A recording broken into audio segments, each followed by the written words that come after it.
Добрый день. For your sake, I will speak in English right now, so I'll stop with my Russian. So my presentation will start with a brief introduction of reinforcement learning and an overview of its success. And then later, I will explain that despite the good result that has been advertising for reinforcement learning, it's still maybe too early for wide usage in industry, and I will explain why. And then I will explain what we are doing at Microsoft Research Montreal to solve some of these problems. As I do not expect most of you to know me, I thought that I should give a brief introduction of myself so that you can understand why I work on these subjects. I've always been passionate about AI, and I believe that its biggest challenge is to be able to sustain a dialogue with a human. However, I do not think that the goal of the system is to look like a human. Why would a robot walk with legs if it can go faster on wheels? It's the same idea with dialogue. And I have a nice story to support it. So I've been designing vocal application for 13 years at Orange Lab in Paris. And one unexpected result we got is that human-like speech synthesis yielded worse dialogues. Why was it so? When we use human-like speech synthesis, it looked better than it was, and users were over-expecting from it.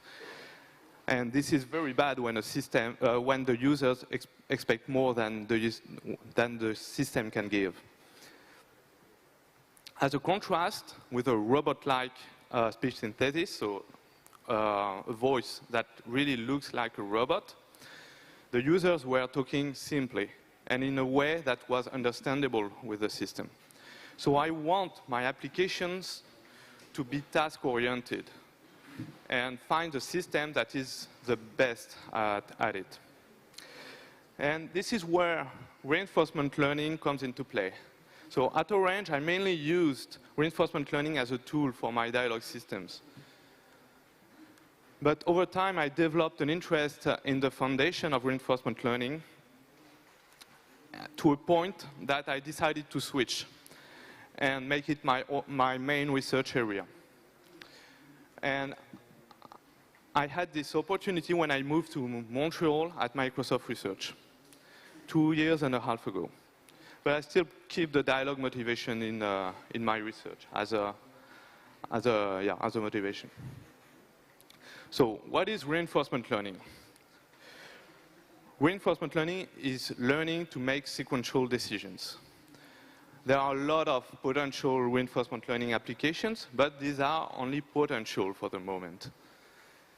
So robot for drone control, dialogue system, I already talked about this, for personal assistants or automated call centers, or video games to control non-player characters, or more generally to have better computer AI.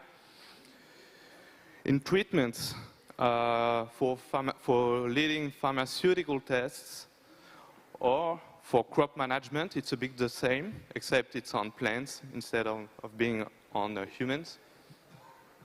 In complex systems control, to optimize resource allocation or to do flow optimization. So here is the illustration of the reinforcement learning process. The learning agent takes an action. Then the environment changes states. And the learning agent is able to observe the changement of state, and it receives a reward.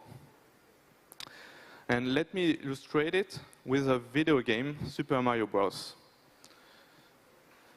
This is the environment from the learning agent point of view. And the agent action is performed on a virtualized controller. The state is the video output of the game, and the reward is the score, or rather, should I say, the change in score, the points it got from the next state. Algorithmically, it is very simple. Perception, action, reward, and then a loop. But it is a stochastic process. It means that two trajectories of the same agent in the same environment and starting from the same point may be different. And basically, every step in the process may have a random component. The environment may react differently to the same actions, and it's easy to understand with dialogue. Depending if I talk to one person or another person, with my same actions, I will have a different response, so a different way to say the same thing, or even a different way to voice it, right? And it's the same for the agent. The agent may also choose different actions for the same state. And the reward might also be randomized in some tasks. So the objective in reinforcement learning is to pick actions so that the cumulative rewards are maximized. In the Super Mario Bros. Example, it was simply to have the highest score possible.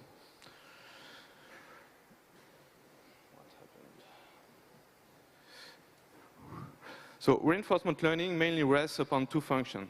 The policy function, which determines the behavior of the agent. So it takes as an input its current state and outputs the action to be executed in the environment. And the second function that is very interesting to do reinforcement learning is the value of a policy. So it will give the value of a state given a policy. So depending on the policy, the state will have a different value. It's very important for the next. So now I will recall some of the biggest reinforcement learning achievements so far, and I expect you to have heard about some of them.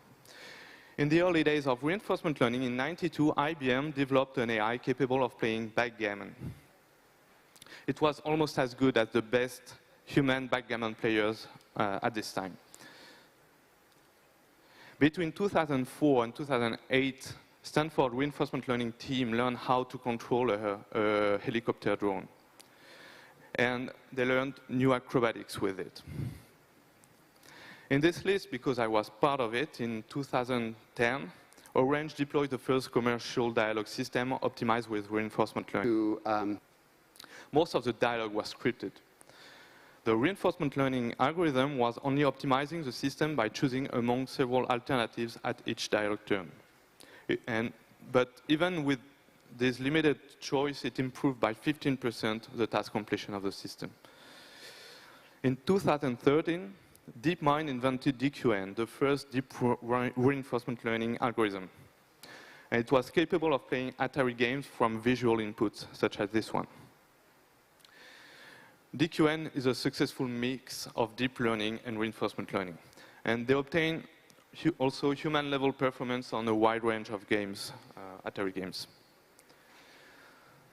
Okay, so the last achievement is this one, and really, I think everybody heard about it. In 2015, DeepMind started to have master-level performance in the game of Go. To do so, they mixed deep reinforcement learning and Monte Carlo research. And their last learning architecture was able to learn a model only with self-play. So it only played against itself. And it is undefeated against humans. So, yeah, despite these remarkable achievements, reinforcement learning is still too limited to be applied to most real-world applications. So first, the deep reinforcement learning algorithms are not sample efficient. They require billions of samples to obtain their results. And this is not reasonable to expect this number of samples in a real-world application. So our contribution to this is the following. We induce some human knowledge into a Miss Pac-Man agent, and we obtain state-of-the-art performance with 1,000 times less data than previous results. And we finish the game in less than 3,000 games.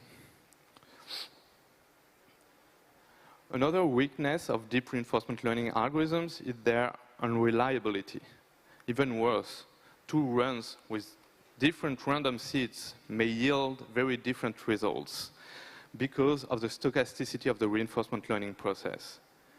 And actually, Leland, I agree that Leland is over-expecting from the audience, because I think he's also over-expecting from the machine learning researchers. When it doesn't work in the first time, they do again the experiment, and they do again the experiment, and then they report their best results. Okay, so that's not something I do, but I know that a lot of people are doing that. And it's okay, as long as you're working on a simulated environment, such as the Atari games or the game of Go, it's okay. You can repeat your stuff, and if it doesn't learn the first time, it will learn the second time, and you pick the best one of them. But not in the real world. So we propose two ways of improving reliability. So first, if we cannot trust one algorithm, I will just take the same ID than doing on offline and with a simulated environment. If we can't trust one algorithm, then maybe we can run several algorithms in parallel and give control to the one that is the most efficient, which has the highest performance. And over time, we will find out the one which is the best, and we hopefully reduce the unreliability. So this is an ensemble method for reinforcement learning. Second, we observed that the system fails because it is over-optimistic in states where there is insufficient data. So in those uncertain states, we propose to just reproduce the policy that was used when we collected the data. And this way, we may guarantee the improvement of the policy. We're not sure it's good, but we're sure it's as good as the previous one. We will walk through these contributions in detail now. So we start with Miss Pac-Man. This was actually a long journey, and it started without me by Harm, Mehdi, and Josh. And yeah, first let me introduce Miss Pac-Man and the state-of-the-art results. The chart here represents the performance of the DQN algorithm over a benchmark of 50 games. The scores obtained with DQN are compared with the scores obtained by a human. Over the line are the games for which DQN is better or as good as a human. Below are the hard games for DQN, and we can observe that Miss Pac-Man, which is below, is one of the hardest, and DQN obtained only 13% of the performance of a human. And we are not talking about the best human, it's just a random human that played 10 times a game. So now let me introduce the game. The player is controlling the yellow circle head, and the goal is to gather all the pellets on the screen while escaping from the ghost. There are also special objects like the power pellet that turn the ghosty table, and so on. So why is it such a hard problem? First, the number of states is enormous, more than on a chessboard. And second, the values function is not smooth. Two close states may have very different value. And so now, yeah, let's start the journey to solving Miss Pac-Man. So when I joined the group, they were already well advanced on the idea of separation of concern. The idea is similar to divide and conquer. When a task is too complex to be solved as a whole, we might want to break it down into several subtasks of manageable size. The subtasks are optimized with diverse agents, each one being responsible for one concern. The agents may communicate and act on the environment. So separation of concerns, this principle is very broad and allows for many learning structures. Let's say that we have one task with 3 concerns, for instance, an agent that needs to eat, to escape from enemies, and to sleep. We may have 3 agents that are in charge of each concern, communicate together, and then act on the environment. But it's generally preferable that one agent takes the final decision in order to enforce some consistency in the chosen actions. In our previous example, the agent should not fall asleep while running away from an enemy, for instance. Another structure is the one where the concerns are arbitrated by a 4th agent who decides for the final and global action. Now, the communication is unilateral toward this agent. And we found out that this is a structure that is the easiest to train. So we focus more precisely on this architecture, which we call multi-advisor reinforcement learning, or MAD-RL in short. The agents that are responsible for one concern are limited to a role of advisor, hence the name. The top agent is called the aggregator and has for only purpose to choose the action to play, thanks to the information provided by the advisors. In order to test MAD-RL, we designed a small game similar to Miss Pac-Man that we called Pac-Boy. Let me introduce it to you. So the system controls a white square into the maze, and the walls are in gray. And the goal is to collect all the fruits that are in blue and to escape the enemies that are in red. So it's easier than Miss Pac-Man because it's smaller and because the monsters are moving randomly. And as you can see, DQN is efficient at the beginning, but it fails to finish the board. So we propose to divide and conquer Pac-Boy. We have 75 fruit advisors and 2 enemy advisors. And of course, the aggregator on top of it. Now, the structure does not tell everything. MAD-RL also dictates that the following communication principle. Each advisor predicts a value for each action with respect to its own concern. And then the aggregator makes the sum of the advisor's values. And it will select the action with the highest sum. So you remember that I said before that the value of a state is dependent on the policy that we plan to use in the future. So we will try out 3 versions of MAD-RL agent depending on which policy is being evaluated in the states. So, yeah. So here you can see what we call the egocentric version play. Each advisor returns the value of the optimal policy with respect to their concern. So optimal policy, it means that it's the value of the best of the policy that maximizes the value. So it's called egocentric because the advisor does not care about the fact it's in a larger system, right? It just thinks, okay, I do that because I know that later I will do that, and that. And one can observe that the system is efficient at avoiding monsters. Well, it's a bit late now, but it's efficient at avoiding monsters, but strangely stays in the middle. This is because the pieces of advice consider inconsistent future action. Every concern will consider future actions that are different. And in the end, the system believes it will be able to get all the reward at the same time in the future. But this future never happens. And this effect strongly prevents the task completion. Here you can see the agnostic version play. Each advisor returns the value of the random policy. It is called agnostic because it considers uniformly every action that may be chosen next. And one can observe that the system is efficient at the beginning, but it fails to finish the grid. A bit likewise the DQN algorithm before. This is because it is too fearful. The small gain of eating the last fruit does not compete with the fear of getting hit by a monster, even when it is still far, because of the random value, the random policy on which we compute the value. And here, finally, you can see the empathic version play. Each advisor returns the value of the full system's policy. It is called empathic because it tries to predict the next actions of the full system. And one can observe that it is efficient from the start to the end.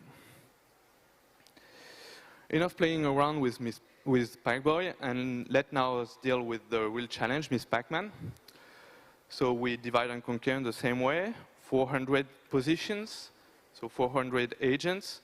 2 auxiliary agents are providing bonus values to improve the exploration.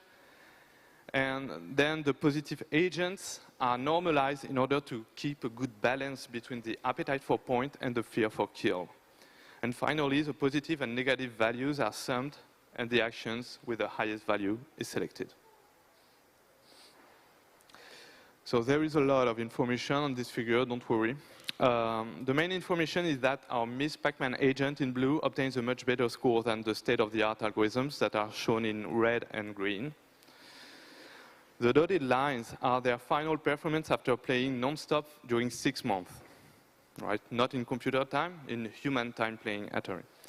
Our system obtains the same performance after playing only 50 games. The performance obtained by a mildly trained human is around 15,000 points. And this level of performance is obtained in less than 4 days of play by our agent. However, we were nowhere close to the highest score ever obtained by a human, which is 10 times larger. So we have to use a new trick to achieve this level of performance. And we use the knowledge that Miss Pac-Man is not stochastic. So it means that if you start if you apply the same sequence of action from the start of the episode, you will get exactly the same trajectory. So we added what we call an executive memory advisor, and that records the successful ways of passing a level. And then it replays it. So we can see that after less than 3,000 games, the agent was able to obtain a maximal score of 1 million. And one might argue that our agent is over-designed for a learning agent. But the fact is that our architecture allows to add a broad variety of expert knowledge while embedding reinforcement learning agents that optimize the full system. Now, let us move to the second part of the keynote, reliability. So the reliability of an algorithm is its capacity to consistently deliver good results. Reinforcement learning algorithms used to be reliable, but then deep reinforcement learning algorithms happened. They revolutionized the research with impressive empirical results I presented before. And it is clearly the future of reinforcement learning, but it is dramatically unreliable. The following section will present our contribution to making reinforcement learning algorithm reliable again. This is a joint work with Raphael, Paul, Kimia, and Romain. So we introduced the idea of ensemble of reinforcement learning algorithms earlier. If one algorithm is not reliable, then we just use several of them and keep the best one. This idea can actually be cast into the MAD reinforcement learning architecture. Simply, instead of having one advisor per concern, we have several advisors in charge of the same concern. Then, instead of having an aggregator, we have an algorithm selector on top of the advisor. The algorithm selector chooses an algorithm to be in charge of the next episode. So the algorithm selector is on top in pink. At the beginning of each episode, it selects an algorithm. This algorithm outputs a policy that is going to be used during the whole next episode. Then, in green, the standard reinforcement learning loop, the same one as we've seen before, will run until the end of the episode. Then, the trajectory of this episode is recorded and fed into the algorithm for future training. The performance measure is sent back to the algorithm selector so that it makes a better decision later on, and so that it can select the algorithms that are the fittest.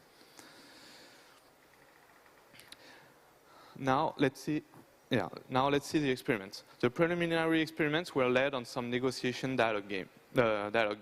So I will not have time to give details on the domain. Let us just focus on the setting we use for learning. So our ensemble system, which we denote by SBAS, is composed of only 2 algorithms. One algorithm that generates constantly the same policy with performance 1, and one algorithm that learns over time. On this graph, one can see the performance of each algorithm over time. The constant one is in blue, and it's constant. And the learning one is in red, and it improves over time. SBAS in green has a performance that is near of that of the best algorithm at each time step. So overall, it has a better performance than any of the 2 algorithms. The graph at the right shows the frequency of selection of each algorithm.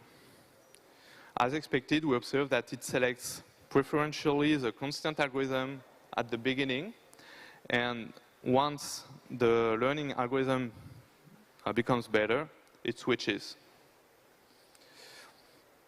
So we pursued the empirical validation on Atari game called Qbert, and we made several DQN architecture compete, and found out that our system, which is shown in red, yields a better performance than any architecture on its own, a better final performance. So we have argued before that SBAS improves the reliability of the reinforcement learning algorithm, but it has actually a lot of other virtues. It allows for staggered learning, so it will use the algorithm with the best policy at each time step. It also allows to use objective functions that may not be directly implemented as rewards. Sometimes it's a constraint. For instance, when we want to enforce safety constraints. Moreover, we observe that the ensemble of policies generate more diverse experience about the environment, and more diverse means richer in information, usually. And finally, as we have seen with the constant algorithm, it allows to transfer smoothly between a baseline policy and a learned policy. And we will pursue on this idea with the next contribution.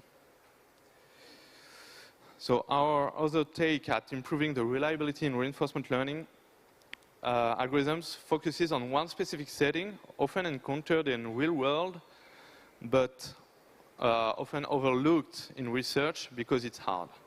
So it's called batch reinforcement learning. So remember that this is a classical setting presented in the introduction, but in comparison, the learning agent does not interact directly with the environment. Instead, it's a baseline agent. It is fixed and it is used to collect data, and the trajectories are stored, and then from the data, we generate a new policy. This is a very common, so as I said, it is a very common setting in the real-world application. In dialogue systems are usually distributed over devices. It can be the house, it can be the computer, the tablet, it can be the phone. But you don't want to update every minute the model that you have on your device, right? So once you update your model, you want to leave it for maybe 1 week, and then you will gather data, and then you will compute another model. That's also something that we encounter in games for the same reason. Maybe more importantly, that's something we encounter in treatment, because of the time scale that is very long. It can be several years in medical treatment or in the crop management. And yeah, standard reinforcement learning algorithms improve on average the baseline, but they can't do it reliably. And reliable policy improvement is crucial, because if a policy is bad, it will remain bad for many trajectories in these domains, because the updates are too rare. So we want the algorithms to almost always improve the baseline policy. And in order to have a look to the worst case scenarios, we look at what we call the CVAR, for conditional value at risk. It is actually a simple concept. It is the average of the worst runs. Here, a run is defined as a batch process you see here. So a data collection followed by a policy training. And as we've seen before, it's stochastic. And 1% CVAR therefore means the average of performance of the 1% run over the 1% worst runs. Yeah. So we provide now an illustration of why it fails. First, let me describe the grid world environment we consider. 25 states, 4 actions. The agent starts from its initial position, marked with the letter S, and goes to the G, which is the goal. It is, the moves are randomized, so even if it chooses to go up, it doesn't always go up. And now we look at the state action counts that are during a data collection. And you can see, so it's a log 10 counts from 12 million trajectory. And you can see that there are holes in red, but there are also some transitions that are almost never experienced. And that's awful. That's awful because there are even there is a very unbalanced distribution over the state action pairs. And as a consequence, the learning algorithm that only has a data set for information has many blind spots on which it might rely too much. And as a result, classic reinforcement learning occasionally trains policies that are very bad. And actually, it's worse than that. Reinforcement learning will search and find a way to optimize the objective function. And it has been shown to be very good at finding bugs and glitches in games. But you don't want your reinforcement learning algorithm to find glitches in your data set, because those are probably outliers or fantasized from the generalization of the model. And so we solve this by designing a new algorithm called PIB. And it consists in implementing the following rule to the policy update. If you don't know what you're doing, just don't do it. Or more precisely, if there is sufficient data to support the policy change, then it is allowed to do so. Otherwise, just keep with the baseline policy. Okay, so and we perform the benchmark, and we are going to skip this one because we don't have time. This is the mean score, which we are not very interested in. We're more interested in the 1% CVAR. And our algorithms are the red and the purple ones, and we can see that they are much better than the other ones, and that the basic reinforcement learning algorithm is really catastrophic. Yeah, because the baseline performance is at 0.4. It's a dotted line over there. So we demonstrated this on this very simple environment, but we also have proofs that it works. We have guarantees of improvement, and we also made it work with deep reinforcement learning algorithm with even better results in comparison to the state of the art. Because actually, batch reinforcement learning doesn't work at all with classical deep reinforcement learning, even on average. So now I conclude. There is still a lot to do in reinforcement learning. So I try to open everything that doesn't work well right now that we would like to improve in research. So structure learning. So we've seen how with the dedicated structure, we are able to learn much faster. But everything was handcrafted in our example. We would like to be able to learn that automatically. In transfer learning, we want to be able to reuse some components that were used before, and in order to learn faster a new complex task. In curriculum or lifelong learning, we would like to be able to learn first elementary tasks and then start to compound them to be able to learn how to perform harder tasks and so on. So there is also a lot to do in safety because we want our systems to be able to learn in the real environment without risking lives or equipment. And also in fairness, we don't want to be discriminating against people. And we currently work on all those subjects currently at Microsoft Research Montreal. Yeah, so now just to conclude, you can find my page, and every information you might need about my talk, you will find my talk. It's not here quite yet, but it will be in the few days. You will also find my papers, the ones I presented today and the older ones on dialogue. You will also find my email address, so you can email me for any question, and also for job application, because we are hiring interns, postdoc, researchers, and engineers. Yeah, and to finish, a small advertisement for Microsoft Learn. You can build your skills fast with free interactive tutorials at Microsoft Learn, a new training experience for technical users, step-by-step training to fit your schedule, interactive coding environments for hands-on experience, and earn achievements and recognition for your Azure skills. Thanks again to my colleagues, without whom none of this would have been possible. Thanks for the organizers for inviting me, and thank you all for your attention.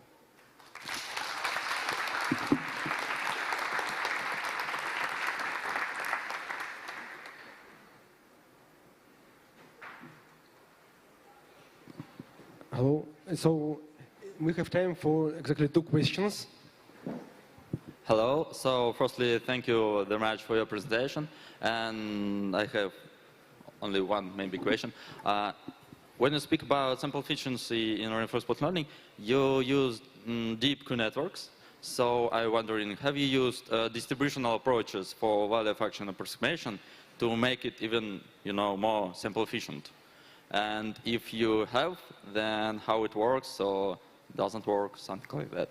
Yeah, so there are many ways to address this problem of sample efficiency. I personally never worked on the distributional reinforcement learning, but I know it quite well. So I think it's a very good approach made by our colleagues at Google. Yeah. So but I don't think it's really. It's probably improving the sample efficiency by some order of magnitude, by maybe 1, but not by 1,000 as we did. To be able to improve by several orders of magnitude, you need to be able to have prior knowledge, right? And the one we've given was handcrafted, but in the end, we would like to be able, for an agent, to have the same kind of prior knowledge than a human. A human that sees the Pacboy for the Pacboy screen for the first time will try some commands and very fast understand how to control the small head, right? And that's the same kind of inference we would like from our system. But that was beyond what we've done on Miss Pacman.